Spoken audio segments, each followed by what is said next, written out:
हर किसी के जिंदगी में कभी ना कभी एक ऐसा वक्त आता है जब उसे इस बात का एहसास होने लगता है कि जिंदगी में बहुत कष्ट को देख चुके हैं। यानी कि इन कष्टों से अब मुझे आजाद होना है, इस प्रकार की जिंदगी से थक चुके हैं। यानी कि अब मुझे मोक्ष चाहिए जिंदगी में। जहाँ पे कुछ लोगों को ये लगता है कि जो मोक्ष होती है वो मरने के बाद मिला करती है, पर सच्चाई ये होती है कि मोक्ष मरने के बाद कभी नहीं मिलती। मोक्ष जो होती है वो जीते जी मिला करती है। अगर मरने से पहले हम मोक्ष को प्राप्त नहीं करते हैं तो हम जीवन और मृत्यु के चक्र में फंस जाते हैं और तब तक हमारा रिबर्थ होते रहता है जब तक कि हम मोक्ष को पा नहीं लेते। यानी कि इस दुनिया से अगर हमें जाना है तो हमें मोक्ष को पाकर ही जाना है। अगर हम मोक्ष को नहीं पाएंगे तब तक हमारा जो जन्म है धरती पे वो बार बार होते रहेगा और तब तक होते रहेगा जब तक कि हम मोक्ष की प्राप्ति नहीं कर लेते। बहुत जगह ये कहा जाता है कि अगर तुम्हें मोक्ष पाना है तो अपनी धन और संपत्ति को दान कर दो। जहाँ पे बहुत सारे लोग इस बात को सुन के धन और संपत्ति को दान भी कर देते हैं, फिर भी उन्हें इस बात का एहसास होता है उन्हें मोक्ष नहीं मिलता। अगर धन और संपत्ति को दान करने से किसी को मोक्ष मिल जाती तो जितने भी गरीब लोग हुआ करते हैं, जिनके पास धन दौलत हुआ ही नहीं करती, क्या उन सारे लोग को मोक्ष मिल जाती है? जितने भी लोग होते हैं जो चाहते हैं कि मुझे मोक्ष मिल जाए, वो दिन रात मेहनत कर रहे होते हैं, वो चाहते हैं कि मेरी सारी चीजों को ले लो, बस कंडीशन इतनी सी है कि मुझे बदले में मोक्ष को दे दो। पर रियलिटी में होता यह है कि जो भी लोग मोक्ष को पाना चाहते हैं उन्हें कभी मोक्ष मिल ही नहीं सकती, क्योंकि मोक्ष का जो पहला कंडीशन होता है वो ये होता है कि जब तक किसी चीज से तुम्हें लगाव होती है तब तक तुम्हें मोक्ष मिल नहीं सकती। यानी कि जब हम कर्मों के बंधन से आजाद होते हैं, जब हम रिश्तों के बंधन से आजाद होते हैं, जब हम लगाव के बंधन से आजाद होते हैं, सारी बंधनों से जब हम ऊपर उठ जाते हैं, फिर जिस अवस्था में हम आते हैं उसे ही मोक्ष कहते हैं।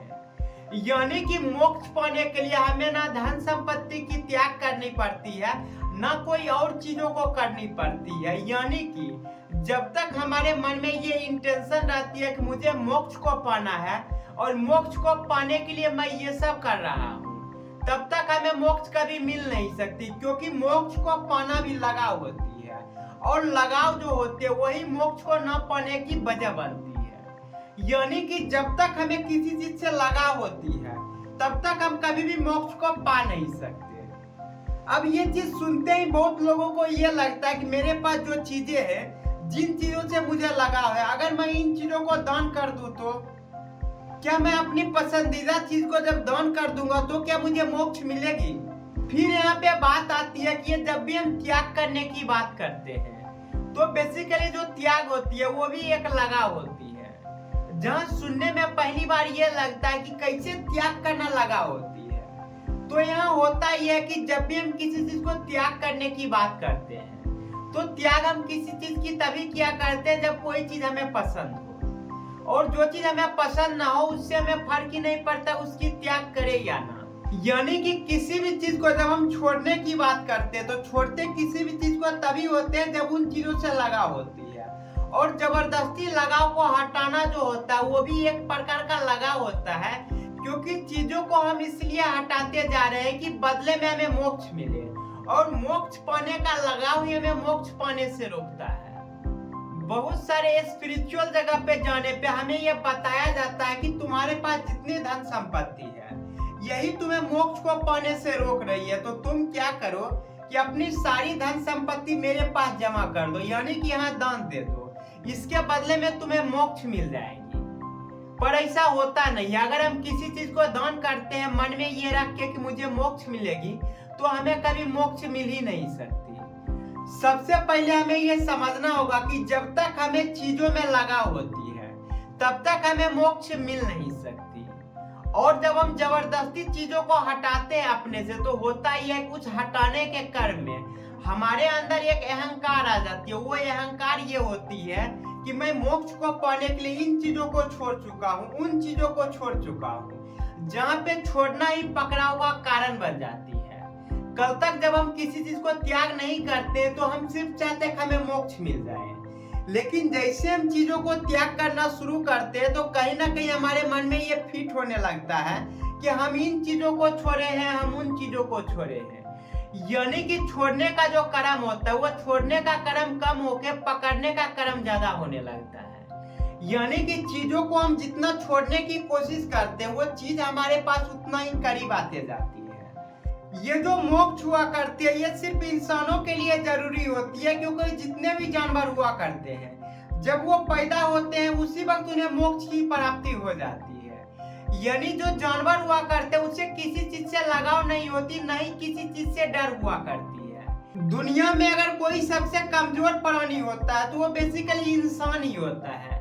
इंसान इतने कमजोर होता है कि वो किसी भी बंधन से बंध जाया करता है। यानी कि जहाँ पे लोगों को ये लगता है कि रिश्तों की वजह से हम बंधे हुए हैं, वहाँ पे रिश्तों का कोई बंधन नहीं होता, वो हमारे मन का बंधन होता है। जो हमें लगता है कि रिश्तों ने हमें बांध रखा है और मुझे इन चीजों से आजादी चाहिए। जब तक इन चीजों से आजादी नहीं मिलेगी तब तक हमें मोक्ष नहीं मिलेगी।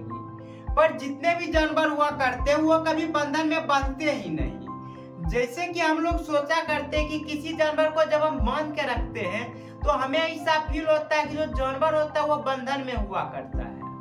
पर सच्चाई ये होती है कि जानवर बंधन में रह के भी आजाद होता है, लेकिन इंसान बिना बंधन के भी उस जानवर से बंधे हुए रहता है। तो आइए समझते हैं कि कैसे एक जानवर बंधन में रह के भी आजाद होता है, वहीं पे जो इंसान होता है जो जानवर के गले में बंधन को दे के रखता है, फिर भी उस बंधन से सिर्फ इंसान बंधा होता है, जानवर नहीं।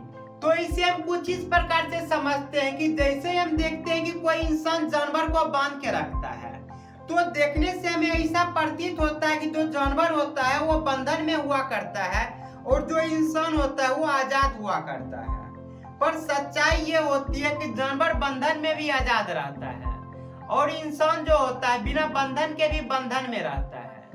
यहाँ पे देखने वाली चीज ये होती है कि जब किसी जानवर को हम बांध के रखते हैं किसी भी रस्सी से, तो जब भी उसके खाने का टाइम होता है तो हमेशा हमें जाना पड़ता है उसके पास खाना को लेके।